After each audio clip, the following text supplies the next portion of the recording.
Welcome to Haunted Voice Channel. Before we get started, just a quick reminder, there are minimal ads in this video. If you enjoy the content, please hit the like button and subscribe. It really helps me create more stories for you. Also, I'd love to know where you're from and what time you're watching. I hope you enjoy the stories, and thank you so much for tuning in. Now, let's get started. I've been a park ranger for almost 15 years now, stationed deep in the Blackwood National Forest. It's one of those places where the trees grow so thick, it feels like the forest swallows all sound. The air is perpetually cool, even in summer, and the wind whispers things you'd rather not hear. It's the kind of place that unnerves you, even on a good day. But I loved it, until the night everything changed. It started like any other evening. The sun was setting behind the mountains, casting long shadows through the trees. I was heading out for my usual patrol, a last sweep before nightfall. I packed my gear, double-checked my flashlight, and radioed in. Just another quiet night in the woods, or so I thought. As I made my way down the narrow trail, the forest grew denser, the shadows longer. The chirping of insects slowly faded, replaced by an eerie silence. That's when I heard it, a low guttural sound, like an animal growling, but deeper, much deeper. It reverberated through the trees, sending a chill down my spine. I stopped, scanning the forest with my flashlight. Nothing. I shook it off. Bears weren't uncommon out here, and sometimes the forest played tricks on your ears. Still, I couldn't shake the feeling that something was watching me, lurking just beyond the reach of my light. As I continued along the trail, I noticed something odd. The forest, normally so alive with movement, seemed completely still. No rustling leaves, no scurrying animals. Even the wind had died down, leaving an oppressive stillness. My breath came in short, nervous gasps, though I tried to calm myself. This was my territory. I knew these woods like the back of my hand. But then I saw it, a figure standing among the trees about 50 yards away. At first I thought it was a person, maybe a hiker who'd wandered off the trail. But as I pointed my flashlight toward it, my stomach dropped. It wasn't human. Its body was unnaturally tall and gaunt, covered in matted fur. Its head was canine, like a wolf or a dog, but its eyes, those eyes, were far too intelligent, too aware. I froze, heart pounding in my chest. The creature didn't move, just stared at me, unblinking, as if it were sizing me up. I reached for my radio, but my fingers fumbled, and it fell to the ground with a dull thud. The creature's lips curled back, revealing jagged yellow teeth, and it let out a low guttural growl that shook me to my core. That's when I ran. I didn't look back. I sprinted through the forest, branches clawing at my face and arms as I tore down the trail. My flashlight bobbed wildly, casting strange, shifting shadows around me. Behind me I could hear it, heavy footfalls getting closer. Whatever that thing was, it was fast. Too fast. My lungs burned, and my legs felt like they were about to give out. But I kept running. Suddenly the path veered sharply to the right. Without thinking, I dove into the underbrush, hoping to throw it off my trail. I crouched low, trying to control my breathing, listening for any sign that it had followed me. The forest was deathly quiet, save for the pounding of my heart in my ears. Then I heard it again, my voice. Somewhere deep in the forest, I heard my voice calling out, "Help, over here!" It was distorted, almost mocking, but unmistakably mine. A shiver ran down my spine. No one knew I was out here except for the guys at the station, and none of them could mimic my voice like that. That's when I remembered the stories, the legends whispered around campfires about creatures that could take your form, your voice, and your skin. I'd heard them called skinwalkers. I stayed crouched in the brush, trying to make sense of what was happening. My mind was racing, but the fear was overwhelming. I reached for my radio again, only to realize I had left it behind when I ran. Damn it. The sound of footsteps snapped me back to the present. They were slow, deliberate, as if whatever it was knew exactly where I was hiding. I could feel the weight of its presence nearby, lurking just out of sight. Then, without warning, the footsteps stopped. Silence. I strained to listen, to see anything through the dense foliage, but there was nothing. Just the oppressive, suffocating quiet of the woods. I waited, counting the seconds in my head, praying that it had lost interest. But then I heard the voice again. "Over here." This time it was closer. Too close. Just behind me. I whipped around, shining my flashlight, but there was nothing. No figure, no creature, just the empty dark forest. My skin prickled with the sensation of being watched, of something unseen circling me, toying with me. Suddenly a rustling sound came from the trees above, followed by the unmistakable creak of branches bending under weight. I aimed my flashlight upward, my heart in my throat. That's when I saw it. The creature clinging to the trees like a grotesque spider, its eyes reflecting the beam of my light with a sickening intelligence. It was smiling, a cruel, knowing smile. I ran again, this time with no plan, no sense of direction, just blind panic. I didn't care where I ended up, as long as it was far from that thing. After what felt like hours of running, I burst into a clearing. A small, forgotten campsite I hadn't seen before. There was an old, dilapidated cabin at the edge of the clearing. Desperate, I ran toward it, hoping for some kind of shelter. I slammed the door behind me and collapsed against it, gasping for breath. The cabin was old and dusty, the air thick with decay, but at least the walls were solid. I sat there for what felt like an eternity, waiting for the sound of footsteps outside, for the thing to come crashing through the door. But it never did.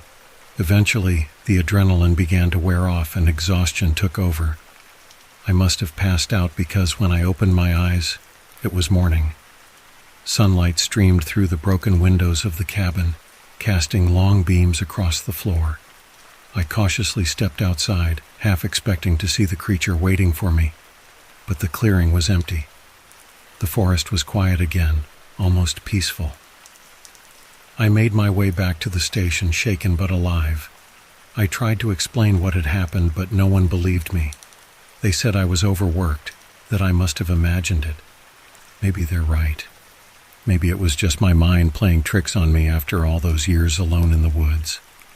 But sometimes, late at night, I hear it again, my voice, calling to me from the forest. And every time it sounds a little closer. There's something about the woods at night that feels ancient. Older than the trees, older than the earth itself, like something waits there, hidden beneath the roots, watching, listening. I never used to believe that, not until last summer. I had been out camping by myself, as I often did, deep in the Appalachian wilderness. It was supposed to be a weekend of quiet. No people, no distractions, just me, a tent, and the forest. I'd hiked far enough that I was sure no one else was around, finding a small clearing where I could set up my tent. By the time dusk started to settle, the sky was awash of deep purples and oranges, and the air was still. I had a small fire going, the warmth flickering against the encroaching shadows. The forest felt quiet, too quiet. Usually at this time you'd hear the distant hoot of an owl, or the rustle of small animals in the brush, but that night, there was nothing, just the sound of the crackling fire and my own breathing.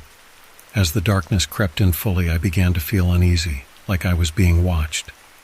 I shook it off, blaming it on the isolation and the eerie silence. I'd been camping alone plenty of times, and knew that your mind could play tricks on you when it was just you in the dark. Still, I couldn't shake the feeling. That's when I first noticed it, just beyond the firelight in the trees, movement. Something subtle, a flicker in the shadows. My heart rate spiked, but I told myself it was probably just a deer or some other animal. I grabbed my flashlight and aimed it toward the edge of the clearing. The beam cut through the darkness, illuminating nothing but trees and underbrush. But then, as I scanned the light back and forth, something caught my eye, just for a second. A pair of glowing eyes reflecting the light back at me from between the trees. I froze. The eyes were too high to belong to any normal animal, too far apart. I swallowed hard and called out, "Hello?" No response. The eyes blinked once and vanished. The fire crackled, and the wind seemed to pick up, rustling the leaves. I stared into the woods for what felt like an eternity, my skin crawling, every instinct screaming at me to run, but I forced myself to stay put. It was probably just a trick of the light, I told myself, trying to calm the rising panic in my chest. But then, from deep within the trees, I heard it. A voice. At first it was faint, so faint that I thought I was imagining it. But as I strained to listen, it grew clearer. Help me. It was a woman's voice, soft and trembling like she was lost or hurt. "Help me," she called again, her voice cutting through the night like a blade.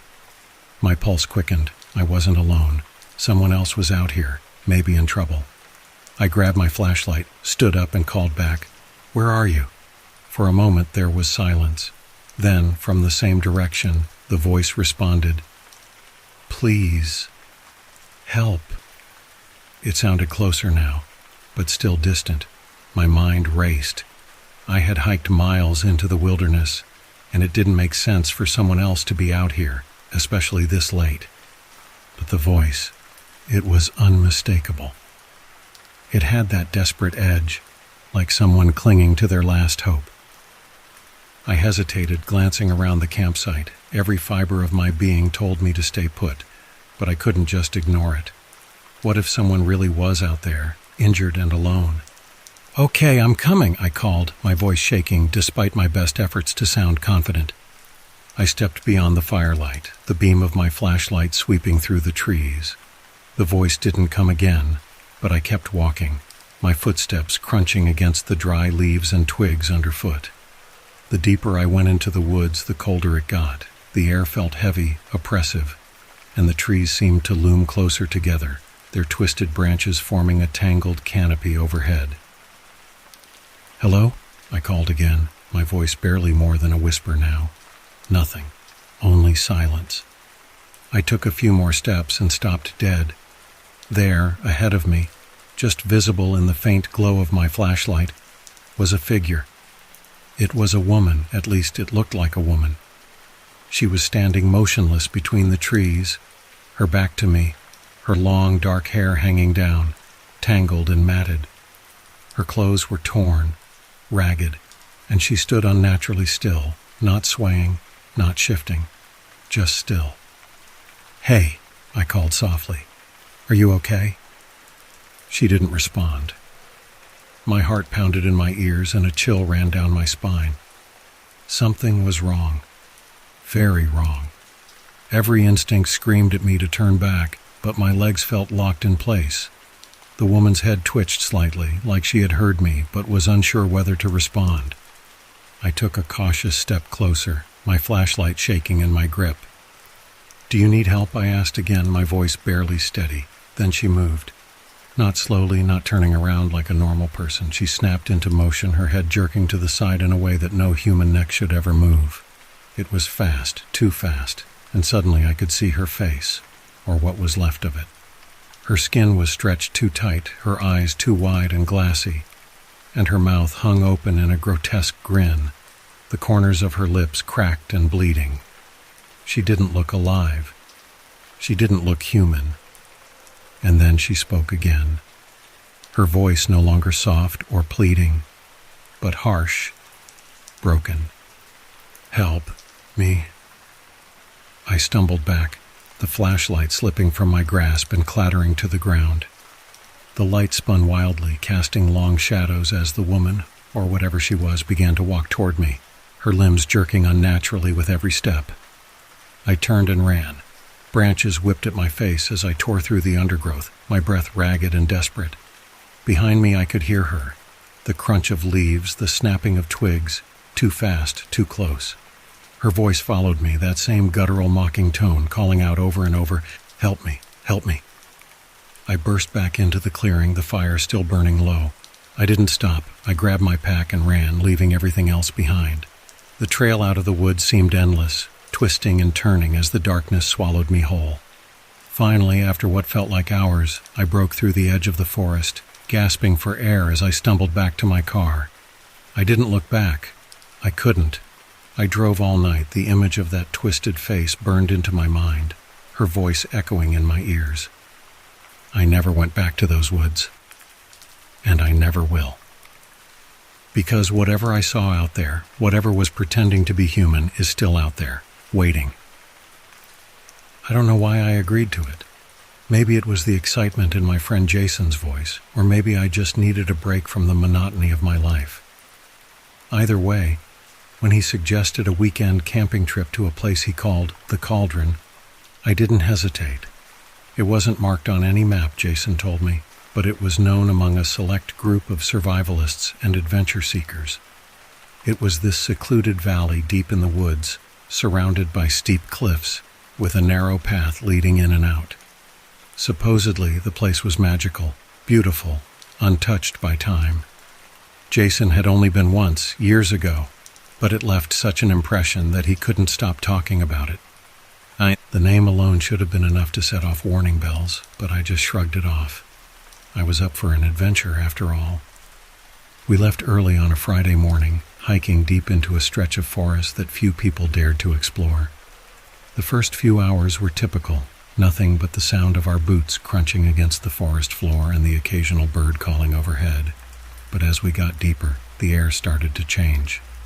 It was subtle at first, like a pressure building in the atmosphere. I could feel it in my chest, a tightness that wasn't quite normal. "Feel that?" Jason asked, his voice unusually quiet. "Yeah," I replied, glancing around.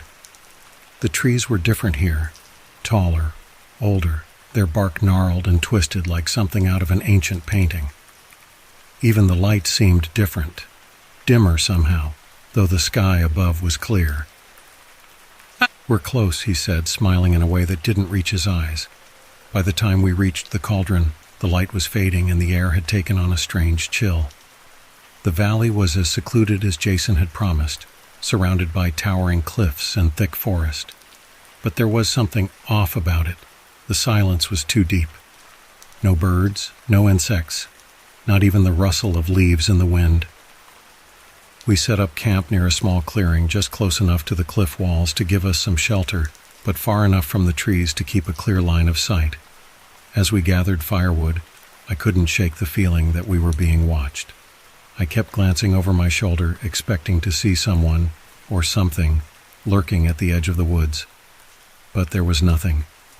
That night, as we sat around the fire, Jason told me the story of the place. "They say the cauldron is cursed," he said, tossing a twig into the flames. "There's this old legend, goes back hundreds of years. The people who lived around here believed the valley was sacred. They called it the mouth of the earth. Said it was a place where the land was thin, like a veil between our world and something else." I chuckled, trying to hide my unease. "You didn't mention that part before." Jason grinned. "Didn't want to scare you off?" I rolled my eyes, but the story left a sour taste in my mouth. The atmosphere of the place wasn't helping.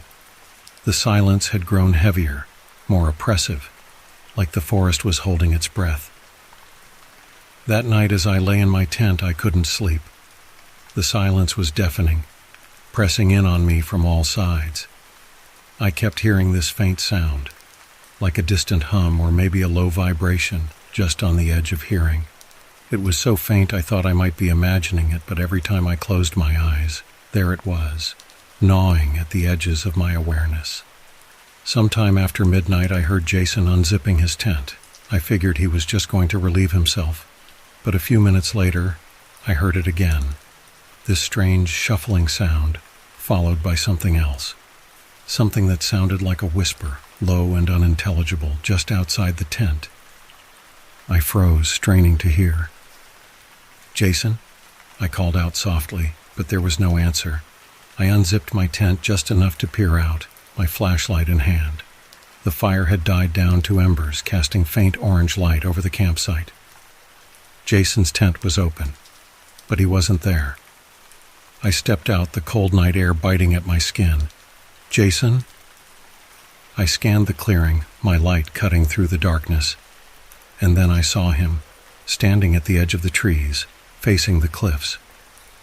His back was to me, but there was something wrong about the way he stood. His body was stiff, rigid, like he was being held in place by something. "Jason," I hissed, my voice louder now. Still no response. I took a few hesitant steps toward him, the beam of my flashlight flickering slightly as it illuminated his silhouette. Then, just as I got close enough to touch him, he turned, slowly, too slowly. When he faced me, my stomach dropped. His eyes were wide, unblinking, and his face was slack, devoid of any expression. His mouth moved, but the sound that came out wasn't his voice. It was that same hum I'd been hearing all night, low and droning, vibrating deep in my bones. I stumbled back, tripping over a rock, but Jason didn't move. He just stood there, staring at me with those empty eyes, his mouth hanging open as that unnatural sound poured out of him. Panic surged through me. I scrambled to my feet, shining my flashlight into his face. "Jason, snap out of it!" He blinked once, twice, and then just like that, he was normal again. He shook his head, his expression dazed, confused. "What the hell?" he muttered, rubbing his eyes. "What's going on?" "You were—" I stopped, unsure how to explain what I'd just seen. "You were standing out here, staring at the cliffs. You didn't respond when I called you." Jason looked at me like I was crazy. I was asleep. I don't remember any of that. We both stood there in silence for a long time, neither of us knowing what to say. Finally, Jason just shook his head. "Must have been sleepwalking or something. Let's get back to the tents." But I didn't sleep that night. I kept hearing that hum, now louder, like it was coming from inside my head, and every time I closed my eyes, I saw Jason's face, blank and hollow, his mouth hanging open as that sound poured out of him. The next day, I insisted we leave. Jason didn't argue. He looked just as shaken as I felt. We packed up and hiked out as fast as we could, barely speaking the whole way. But as we left the cauldron, I couldn't shake the feeling that something was still with us, watching from the shadows, waiting for us to come back. I haven't heard from Jason since. He's gone dark on social media, stopped answering his phone.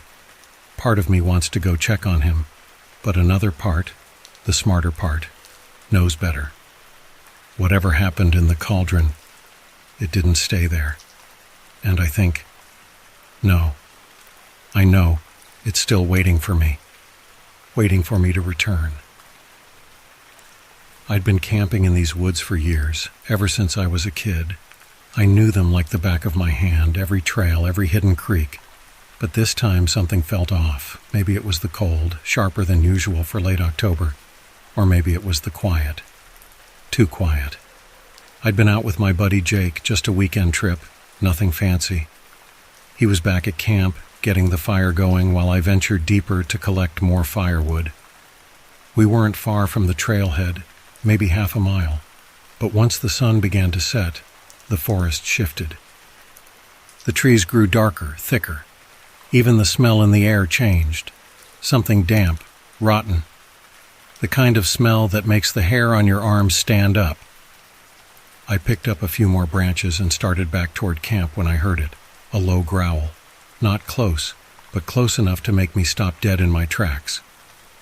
My heart thudded in my chest, and I stood still, listening. It came again, this time closer.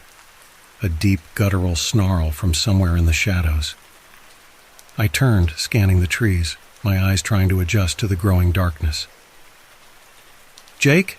I called out, hoping maybe he was messing with me, but there was no reply. Just the wind rustling the leaves overhead. Then I saw something move, a figure, tall and hunched, stepping between the trees about 30 yards away. It was too big to be a person, but it walked on 2 legs, its movements unnatural, jerky, like it didn't belong. I squinted, trying to make sense of what I was seeing, but as soon as it came into view, it was gone, swallowed up by the woods. My breath caught in my throat. I've been hunting all my life. I know what's out here. That thing, whatever it was, wasn't normal. I gripped the bundle of firewood tighter, telling myself to get back to camp. The faster, the better. The walk back felt longer than it should have, like the trees had shifted while I was gone. Every step, I felt like something was behind me, watching, following. The forest seemed to close in around me, the path barely visible in the dimming light. I kept looking over my shoulder, but I saw nothing, just dark shapes in the distance, barely moving, as if they were alive but frozen in place. By the time I reached camp, the fire was crackling, but Jake was nowhere to be seen. I dropped the wood and called out for him again. Silence, just the fire popping and the wind through the trees.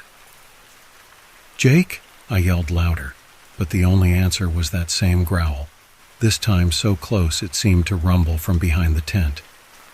My heart raced as I fumbled for my flashlight, shining it into the trees. The beam swept across the trunks, illuminating nothing but branches and leaves, their shadows dancing eerily in the flickering firelight. But then I saw it again. The figure.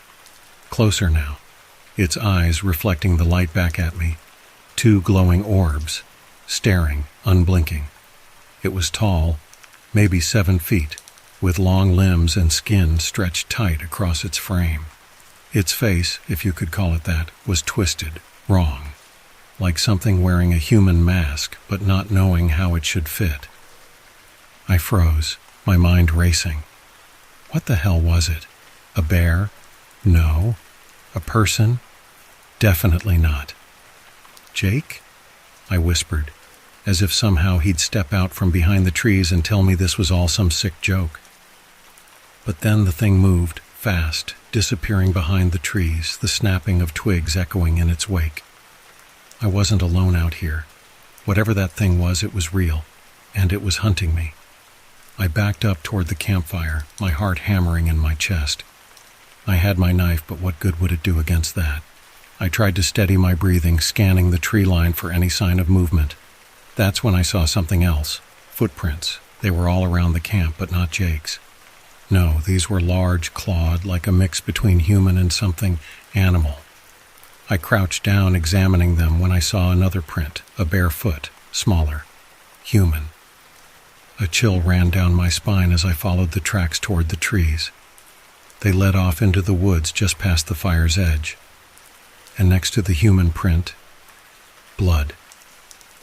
Small drops at first, then a smear leading away from camp. My stomach dropped. "Jake?" I shouted again, panic rising in my voice. No answer. I grabbed my flashlight and knife, following the trail deeper into the woods. The prints became harder to follow, but the blood was fresh, glistening on the dead leaves. It was him. I knew it. The trail led me to a small clearing. That's when I saw him. Jake was standing at the edge of the clearing, his back to me. His clothes were torn, covered in dirt and blood. Relief washed over me as I rushed forward, calling his name. But then he turned around. It wasn't Jake. The thing that faced me had Jake's body, but its eyes were wrong, milky, vacant, and its mouth too wide, stretching unnaturally into a grin, the corners of his lips splitting, revealing jagged teeth where there shouldn't be any. I stumbled back, horrified, as it took a step toward me, its movements jerky and unnatural, like a puppet on strings. The thing wearing Jake's skin tilted its head, studying me, its voice coming out in a garbled, distorted version of my friend's. "Don't run." I did the opposite. I sprinted back through the trees, not caring about the branches that tore at my clothes, my skin. Behind me, I heard it moving, faster than any human should be able to, crashing through the underbrush. The growling started again, louder, closer, but now mixed with a sound I will never forget. The sound of laughter, warped and wrong. I burst through the trees and back into the clearing with the campfire, breathless and terrified. I grabbed my pack, fumbling for the keys to the truck. The laughter grew closer, that thing coming closer with each passing second. I didn't dare look back. As I sped out of the woods, I saw them in the rearview mirror. Figures, tall and thin, standing just at the tree line, watching, waiting. Too many of them, their eyes glowing in the darkness, reflecting the tail lights as I tore down the dirt road. I didn't stop until I was miles away. The next day when I reported Jake missing, the rangers just looked at me with those same empty eyes. "People disappear out there," one of them said, his voice flat, emotionless. "It's just the way of the woods." I never went back, but sometimes late at night I still hear the laughter. I've always loved the isolation of the wilderness. No distractions, no noise, just the sound of the wind through the trees and the crackling of the campfire. But I'll never go back after what happened last fall. It started as a simple trip, a weekend alone, camping in Cedar Hollow, a forest so remote you have to hike several miles from the nearest trailhead just to get to the heart of it. Perfect, I thought. No cell service, no people, just me and nature. I'd been to Cedar Hollow before, but this time I was pushing further, deeper into the forest. I wanted real solitude, to feel the weight of the wilderness pressing in on me. When I arrived at the trailhead that afternoon, the parking lot was empty, not a single other car. Good, I thought, I was truly alone. The hike in was uneventful at first, just the usual sights and sounds of the forest. But as the sun started to set, the atmosphere shifted. The woods got darker faster than I expected. And the silence, there's something about it that feels different when you're that deep in. Not peaceful, not serene, just still. Too still. I set up camp beside a small clearing, the trees around me towering like ancient guardians. I had enough daylight left to gather firewood, and soon enough, I had a small fire going. As the flames crackled and danced, I settled into my chair and tried to relax, but something was bothering me. That eerie stillness. No birds, no rustling in the bushes. Even the wind seemed to have died. An hour later, I was still feeling uneasy, but I couldn't put my finger on why. I kept glancing into the trees, thinking I saw movement just beyond the firelight, shadows darting between the trunks. But every time I looked closer, there was nothing. That's when I heard the first sound. It was distant, faint, almost like a scream, but too far off to be sure. I brushed it off. Probably an animal. Mountain lions, maybe. They make weird sounds sometimes, right? I tried to ignore it, but the uneasy feeling grew. There was something out there. I could feel it. My fire felt too small, like it couldn't hold back the darkness that was pressing in. I kept scanning the trees, waiting for some shape to emerge. Then the snap of a branch. Close. I shot up from my chair, gripping my flashlight. I pointed it toward the noise, but the beam barely cut through the thick night. Just trees, more shadows. I listened intently, my heart pounding in my chest. Then I heard footsteps. Heavy, deliberate. They were slow, almost as if something, or someone, was trying to sneak up on me. But they were unmistakable. The crunch of leaves, the snapping of twigs. They circled the camp just outside the reach of the firelight, never coming into view. "Hello?" I called, my voice shaky. "Is someone there?" Silence. I took a deep breath and tried to steady my nerves. Maybe it was just an animal. But the pattern of those steps. No animal walks like that. Too deliberate, too measured. And then, the smell hit me. A rancid, overpowering stench, like something rotting. It drifted in with the wind and I gagged, covering my mouth. The fire popped and hissed, struggling to stay lit as the air grew colder, unnaturally cold. I backed toward the fire, shining my flashlight into the trees. The footsteps had stopped, but the stench remained, thick and cloying. And then, I saw it. Just at the edge of my light, a figure standing between the trees. It was tall, impossibly tall, and its limbs were all wrong, too long, too thin, like it had been stretched. Its skin, if you could call it that, was pale, almost translucent, clinging to bones that jutted out in sharp angles. Its face, God, I still can't describe it fully. It was like it had a face, but it didn't at the same time. A featureless, gaping expanse. I stumbled backward, nearly falling into the fire, but when I looked again, it was gone. I stood there, heart racing, trying to make sense of what I'd just seen. But before I could even process it, I heard another noise, this time from behind me. I spun around, my flashlight flickering. There, at the edge of the clearing, was another figure. This one was crouched low on all fours, its glowing eyes fixed on me. I couldn't move, I was trapped, surrounded. Then, out of nowhere, a man stepped into the clearing. He wore a park ranger uniform, his face shadowed by his hat. Relief flooded through me for a split second, but as he got closer, I realized something was wrong. His movements were too stiff, too mechanical, like he wasn't fully in control of his own body. "You shouldn't be here," he said, his voice flat, emotionless. There's something out there," I stammered, pointing to where the creatures had been. He didn't even glance that way. Instead, he just stared at me, unblinking. "It's too late." "What? What do you mean?" Before he could answer, the forest around us exploded with sound. Footsteps, hundreds of them, all rushing toward us from every direction. I turned to run, but the ranger grabbed my arm with an iron grip. "You can't leave," he hissed, his voice distorting, deepening into something that didn't sound human. I yanked my arm free and ran into the trees, heart hammering in my chest. Behind me, I could hear the ranger's voice, but it wasn't just his voice anymore. It was layered, like multiple people speaking through him, all saying the same thing over and over. "You can't leave." I ran, crashing through the underbrush, not caring about the direction, just desperate to get away. But no matter how far I went, I could hear them, the footsteps, the whispers, the heavy breathing closing in around me. Eventually, I burst out of the trees and onto a dirt road.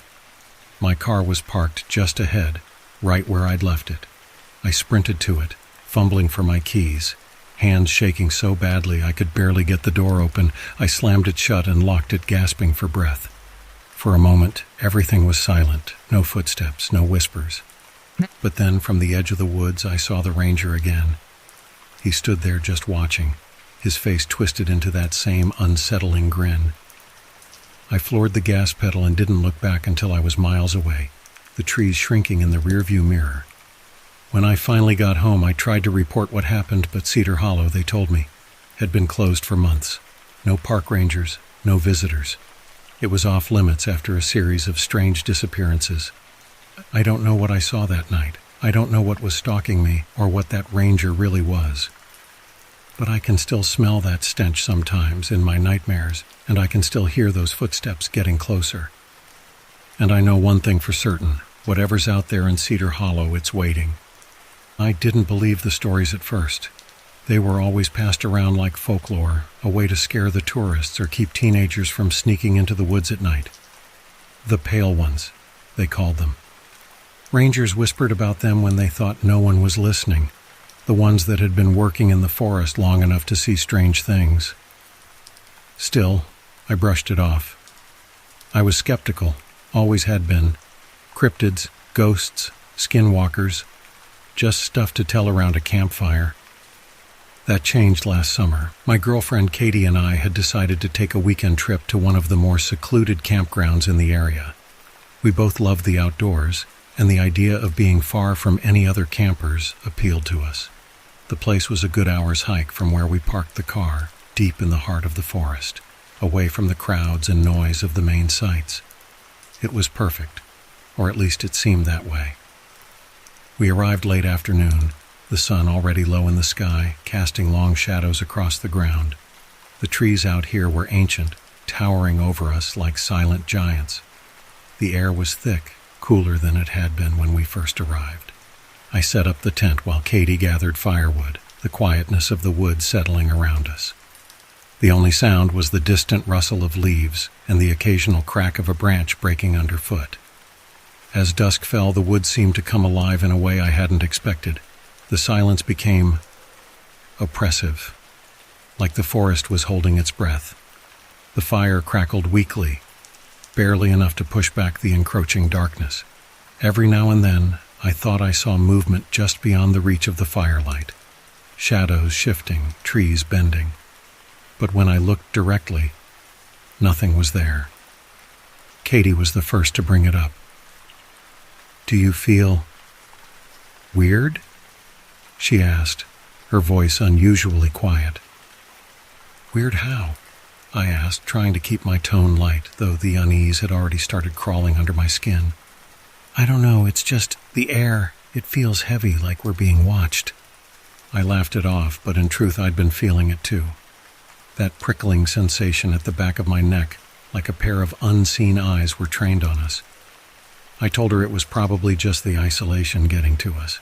After all, it's easy to get spooked when you're this far from civilization. But that night, as we lay in the tent, I couldn't shake the feeling that something wasn't right. The wind had picked up, making the trees sway and creak like old bones. Katie had fallen asleep, her breath slow and steady beside me, but I lay there, eyes open, listening to the forest. It was then I heard it. A distant hum, so faint it was almost a vibration more than a sound. At first I thought it was the wind, but it wasn't. It was too rhythmic, too precise. It seemed to rise and fall, like something was out there humming an eerie, tuneless melody. I sat up listening, my heart racing. The hum was coming closer. I unzipped the tent as quietly as I could, not wanting to wake Katie, and stepped out into the night. The fire had long since died, leaving the campsite shrouded in darkness. I shone my flashlight into the woods, the beam cutting through the black, but all I saw were trees, tall, thin, their branches bending unnaturally in the wind. Then, just at the edge of the light, something moved. At first I thought it was a deer, tall with long limbs, but the way it moved was wrong. Its body was too thin, almost skeletal, its limbs too long and spindly. It moved with a jerky, unnatural grace, like it wasn't used to walking on two legs. And then I saw its face, or rather the absence of one. Pale, smooth skin stretched over a featureless skull. No eyes, no mouth, just blankness where a face should be. I gasped, stumbling back, my flashlight flickering. The thing stopped, its head tilting in my direction, though there was no way it could see me. That humming grew louder, vibrating in my chest, filling my ears. I stood frozen, unable to move, unable to think. And then it vanished, melting back into the trees. I don't remember how long I stood there, my heart hammering in my chest. It could have been seconds, minutes, I don't know. All I knew was that whatever that thing was, it was still out there. I bolted back into the tent, shaking Katie awake. "We have to go," I whispered, my voice hoarse with fear. "We need to leave. Now." "What are you talking about?" she mumbled, still half asleep. "I saw something. It's not safe here." She sat up, confused, but the urgency in my voice must have gotten through to her. We packed up as quickly as we could, grabbing what we needed and leaving the rest. The entire time I kept my flashlight pointed toward the woods, half expecting to see that thing again, its featureless face watching us. We started hiking back toward the car, the darkness pressing in on us from all sides. The humming had stopped, but the forest still felt wrong, like it was holding something back, something just out of sight. After about an hour of walking in tense silence, Katie stopped suddenly. "Do you hear that?" she whispered, her voice barely audible. I listened. At first I heard nothing, but then a faint sound like something, was imitating our footsteps. Every time we took a step, there was an echo just behind us. A step, a pause, a step. My blood ran cold. We quickened our pace, but so did the sound, matching our speed exactly. I didn't dare look back. Then Katie screamed, and I spun around, my flashlight whipping through the darkness, and saw it, the pale one. It was crouching just feet away from us, its elongated body twisted in an unnatural position, its blank face tilted toward us. The humming began again, louder, almost deafening. Without thinking, I grabbed Katie's hand and we ran, sprinting through the underbrush, branches slashing at our faces and arms. The humming grew louder, more frantic, as if it was inside my head now, pulsing with every heartbeat. We didn't stop running until we reached the car. I fumbled with the keys, my hands shaking so badly it took me 3 tries to unlock the door.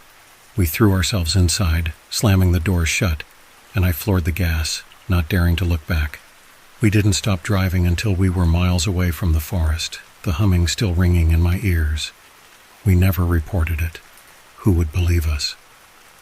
The stories about the pale ones are just that. Stories. But I know what I saw. I know what followed us out of those woods. And sometimes late at night when the wind howls through the trees, I swear I can still hear the hum. I never thought I'd be the kind of person to believe in the things that go bump in the night. You know, the kinds of stories people tell around a campfire just to freak you out. But after what I experienced last fall in the backwoods of Colorado, I'm not so sure anymore. In fact, I don't think I'll ever sleep easily again. It was supposed to be a simple weekend trip, just me, my buddy Marcus, and his younger brother Danny.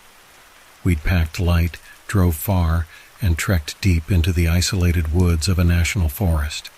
You see, we weren't interested in crowded campgrounds with RVs and screaming kids. We wanted something wild, something untouched. And we got it. The first day was normal, even peaceful. We set up camp near a creek and spent the afternoon fishing. The only sounds were the wind threading through the trees and the soft trickle of water. But as evening crept in, that peaceful silence became something else. It was like the forest was holding its breath. There were no birds, no insects, nothing. We should have taken that as a sign. We lit a fire just as the last sliver of daylight disappeared.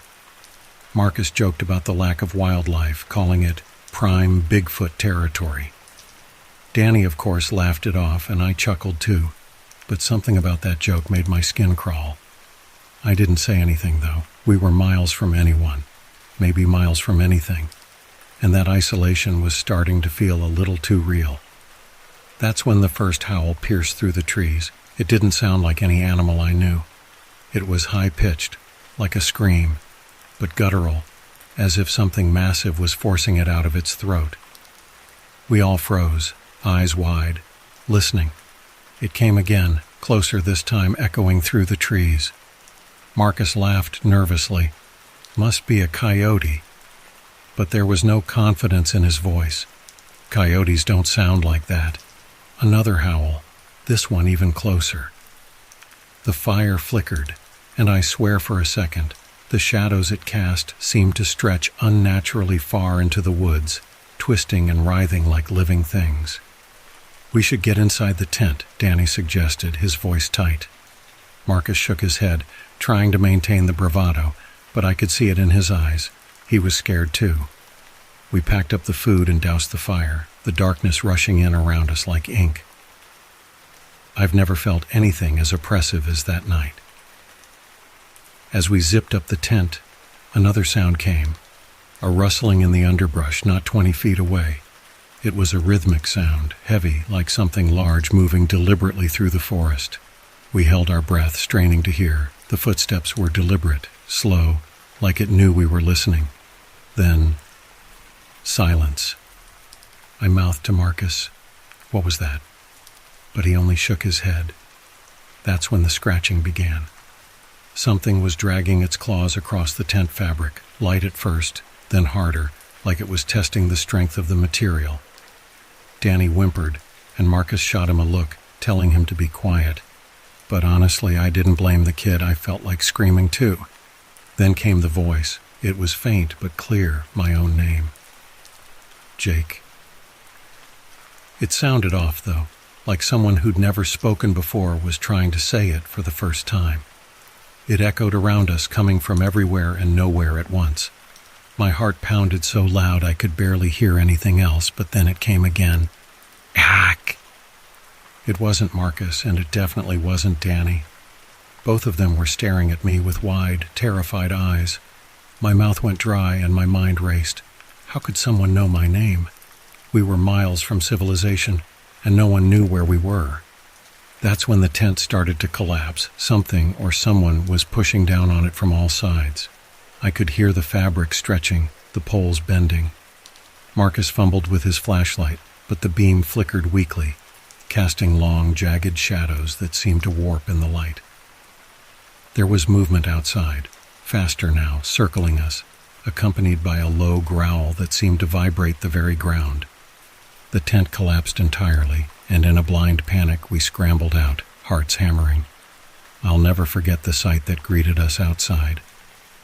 The moon was high, but the light was faint, barely illuminating the clearing, and there, standing at the edge of the trees, were figures, not people, not animals, shadows, twisted and elongated, their shapes bending unnaturally in the moonlight. They had the vague outline of humans, but their limbs were wrong, too long, too thin. Their faces, or what I could make out of them, were hollow, empty, just dark voids where eyes should have been. And they were watching us. Marcus whispered under his breath, "What the hell are those things?" But none of us moved. We couldn't. The air felt thick, like moving through syrup.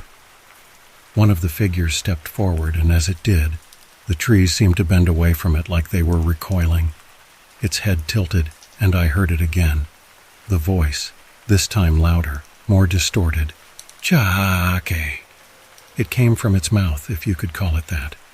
And then, like a nightmare turned real, the thing mimicked Danny's voice. "Danny." We bolted. We didn't think, didn't grab our things. We just ran, crashing through the woods, branches whipping at our faces. Behind us, I could hear them following. No footsteps, just the crackling of leaves and the whisper of voices, all saying our names over and over. We ran for what felt like hours, but the voices never faded. They stayed right on our heels, never closer, never farther. When we finally reached the car, I didn't even remember unlocking it. We just jumped in and sped down the dirt road, not daring to look back. It wasn't until we hit the highway that the voices stopped. No one spoke for the entire drive back to town. It was like if we talked about it, we'd make it real again. Here's the thing.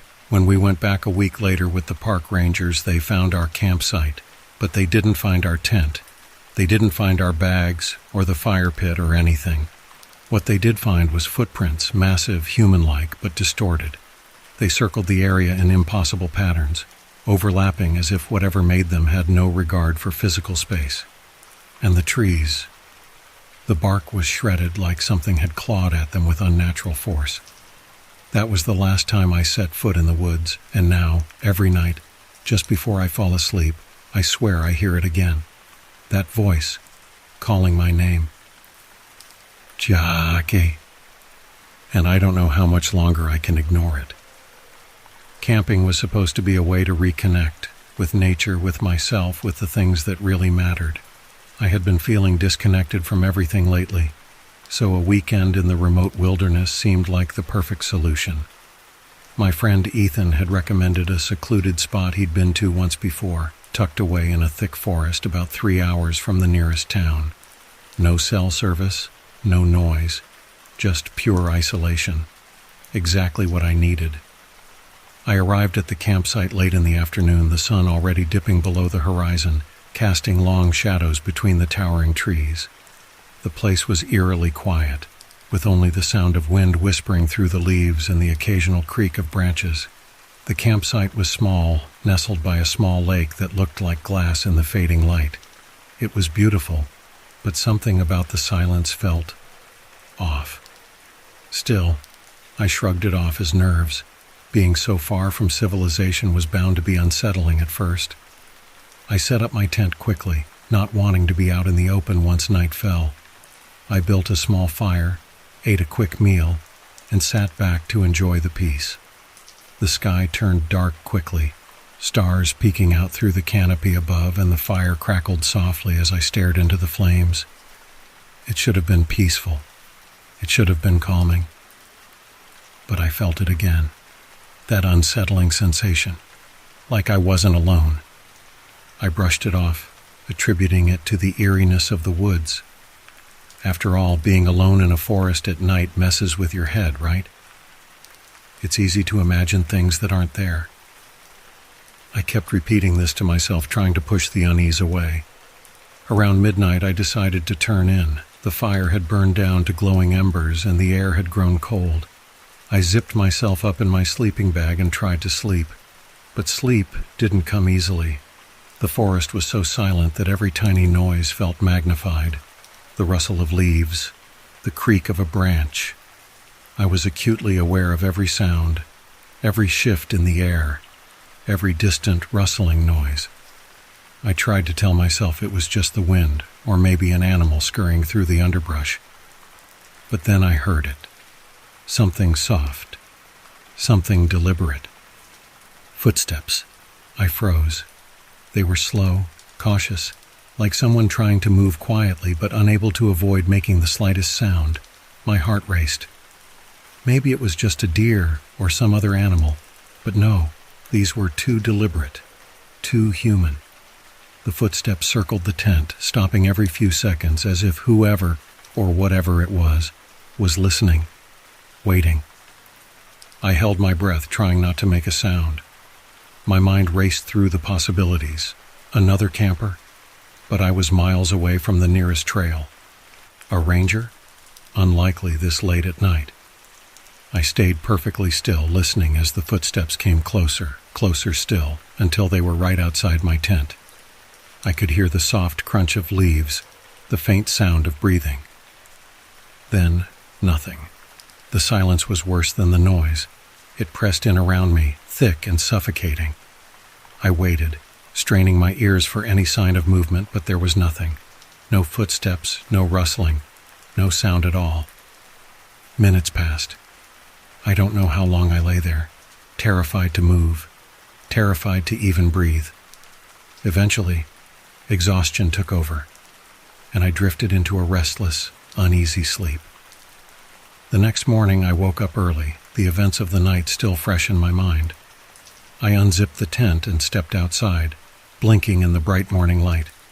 The forest looked different in the daylight, less sinister, more peaceful, but my sense of dread hadn't faded. That's when I noticed it. The ground around my tent was disturbed. There were footprints, human footprints, leading in a circle around my tent, exactly where I'd heard the footsteps the night before. My heart pounded in my chest as I knelt down to inspect them more closely. They were fresh, made sometime during the night. But what chilled me to the bone was the size of them. They weren't just human. They were small, like a child's. I stood up quickly, scanning the tree line for any sign of movement, but the woods were still, quiet. I couldn't shake the image of those tiny footprints circling my tent, the way they'd stopped right outside. I hadn't heard anyone leave, hadn't heard any footsteps retreating into the woods. Whoever, or whatever, had been out there had vanished without a sound. I debated packing up right then and there, but something in me wanted answers. Maybe it was just another camper, I told myself. Maybe I had imagined it being worse than it was. I decided to stay one more night. Just one. The day passed uneventfully. I fished in the lake, hiked a little, but that uneasy feeling never left me. As the sun set and darkness crept back into the forest, the dread returned full force. I built a fire again, but it did little to comfort me. Every crack of a twig, every gust of wind, made my skin crawl. By the time I crawled into my tent, I was on edge, my senses on high alert. I didn't know if I'd be able to sleep at all. I lay there for hours, listening to the sounds of the forest, waiting for something to happen. And then it did. It started with the footsteps again, slow, deliberate, circling the tent. But this time, there was more than one. I could hear them, light, quick steps, moving in unison around the tent. My heart pounded in my chest. I sat up, clutching the zipper of my sleeping bag, too afraid to move. Suddenly there was a soft whisper just outside the tent. Too quiet to make out the words, but the tone was unmistakable. A child's voice. Goosebumps prickled my skin. I sat perfectly still, straining to hear, but the whispering stopped. Then, without warning, the tent's fabric shifted. Something, or someone, was brushing against it from the outside. I could see the faint outline of small hands pressing against the nylon, moving slowly around the tent. I grabbed my flashlight, hands shaking, and clicked it on. I pointed it at the walls of the tent, but the moment the beam hit the fabric, the hands vanished. The whispering stopped. Silence. I couldn't take it anymore. I unzipped the tent in a rush, my flashlight beam cutting through the darkness. But there was no one there. just the trees, the quiet, and the small human footprints leading away from my campsite. This time I didn't wait for morning. I packed up in the dead of night and drove until the sun came up, never looking back at the woods behind me. When I got home, I tried to rationalize it all. Maybe I'd been sleep-deprived. Maybe my mind had played tricks on me. But then, a few days later, I found something that made my blood run cold. In the trunk of my car, nestled between my gear, was a single muddy handprint. A child's handprint.